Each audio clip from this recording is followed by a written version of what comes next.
Bonjour à tous, bienvenue dans le Morning Echo du mardi 5 novembre 2019. À la photo du jour, eh bien les trois premiers prix littéraires pour trois hommes. Bien entendu, Jean-Paul Dubois pour l'ensemble de sa carrière, pour le prix Goncourt et le livre Tous les hommes n'habitent pas la terre de la même façon. Sylvain Tesson n'était pas attendu pour le prix Rondeau et un beau roman d'aventure. Et puis pour l'essai, donc c'est Éric Renouf pour Très cher cinéma français. Vous voyez donc trois prix littéraires pour trois hommes. On verra la suite de ces prix dans les prochains jours dans un contexte où les marchés actions restent complètement euphoriques. Vous voyez que encore le Nasdaq a gagné 0,56% sur fond d'optimisme, bien entendu, des négociations entre les États-Unis et la Chine. D'ailleurs, ce matin, les États-Unis ont déclaré vouloir lever les sanctions commerciales, les taxes sur 112 milliards de dollars de produits chinois. On verra si cela est avéré.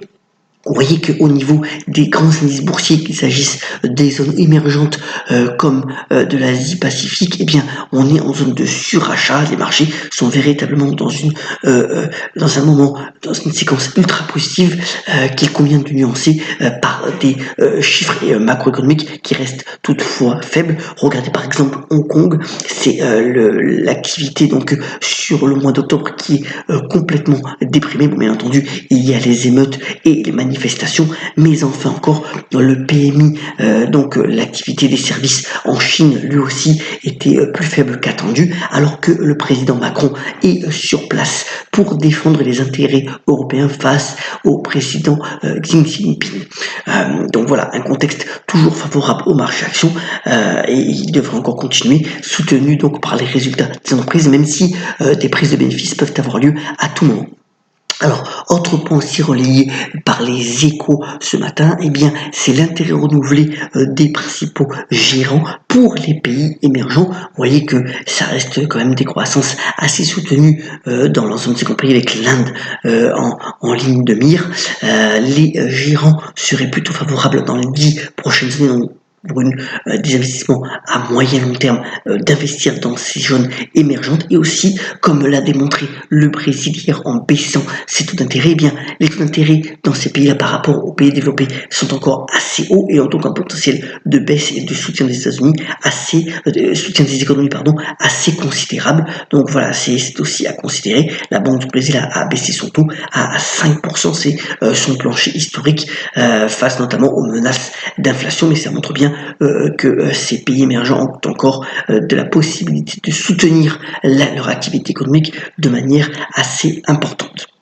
Autre point aussi relayé cette fois-ci par le Financial Times ce matin, c'est le fait de montrer que depuis le début de l'année, eh bien, certes, il y a un intérêt pour les fonds traditionnels, pour les trackers qui continuent à bien fonctionner, mais surtout, eh bien, c'est les capitaux privés qui drainent, donc le capital investissement, ce qu'on appelle le private equity, les investissements dans l'immobilier qui drainent l'essentiel des flux d'argent en ce moment. Alors, certains y voient une menace par rapport à un prochain ralentissement de l'économie qui pourrait voir finalement de nombreux fonds être en difficulté, ces fonds qui ne sont pas très liquides, mais enfin voilà, c'est une tendance quand même assez claire. L'essentiel beaucoup de cash va vers donc ces fonds privés et ça risque de continuer encore ce prochain semestre. Alors venons-en bref. D'abord, on a eu après la clôture, aux États-Unis, les résultats d'Uber.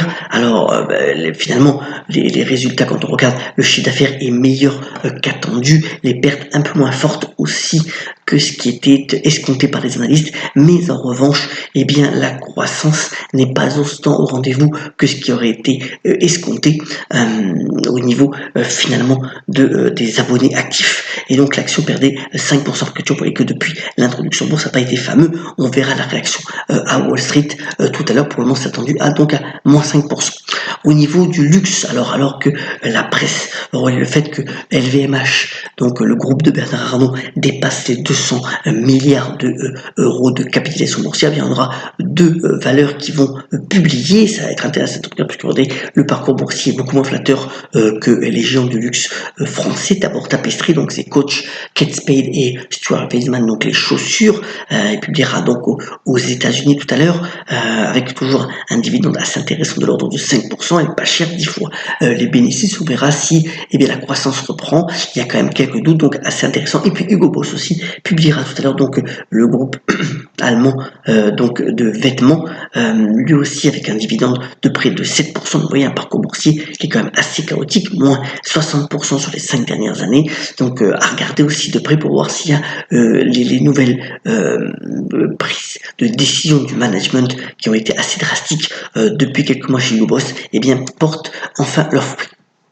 Alors, toujours dans le contexte des résultats, on aura aussi la banque italienne Intesa San Paolo qui publiera. Là, il y a une belle reprise boursière. On verra si cela est confirmé par les résultats publiés. Et puis, toujours dans le domaine financier, une acquisition assez importante pour Santander, donc le groupe espagnol, donc le groupe bancaire espagnol qui rachète Ebury. Ebury, c'est en fait une start-up anglaise fondée certes par 2 Espagnols dans tout ce qui est paiement. Alors c'est spécialisé sur des devises émergentes comme par exemple le yuan chinois. Et voilà, Santander a mis quand même 400 millions d'euros sur la table pour pouvoir donc acquérir cette fintech. Et il y a 2 solutions finalement pour les groupes bancaires, c'est soit innover en interne, mais ça prend beaucoup de temps et c'est pas sûr de réussir, ou alors faire de la croissance externe, même à un prix élevé comme cette start-up, pour permettre finalement de contrer la concurrence des autres groupes et rester bien placé donc pour Santander.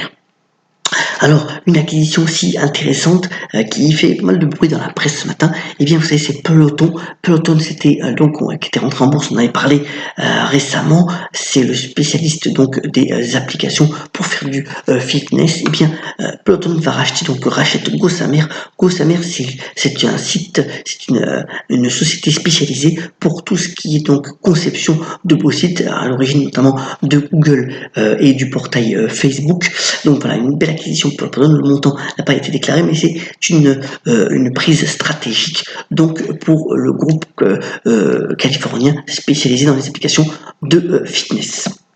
Alors, le projet Mosaïque, c'est le projet sur lequel on va parler en ce moment. Alors, c'est une expédition assez énorme donc sur l'Arctique. C'est donc 150 jours pour observer les changements climatiques, alors que par ailleurs, on l'a appris cette nuit, les États-Unis sortent du fameux accord sur le climat de Paris. C'est dommage, mais vous voyez, donc ce projet Mosaïque qui réunit quand même 19 pays, 600 experts. Alors, ça va être une immersion à moins 45 degrés, sans voir le soleil pendant 4 mois pour les experts scientifiques qui vont certainement donner des résultats assez probants sur donc ces changements climatiques et les mesures que l'on peut prendre pour finalement le contrer efficacement.